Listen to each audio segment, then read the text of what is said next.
Entrapass Web Video Training Series. Tabs.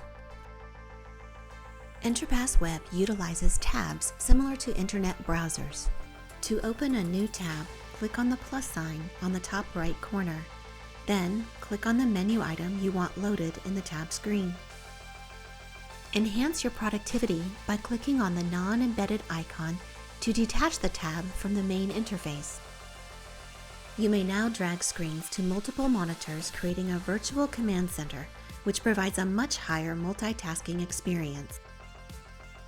You can navigate between tabs without losing any work you're doing. You can always reattach the tab back on the main interface. Click on the Split button to split a tab into two sections.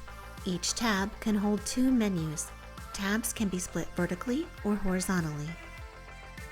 Entrapass Web's tabs are all part of your session, so you don't need to log in every time a new tab is opened. Entrapass Web makes tabs work for you.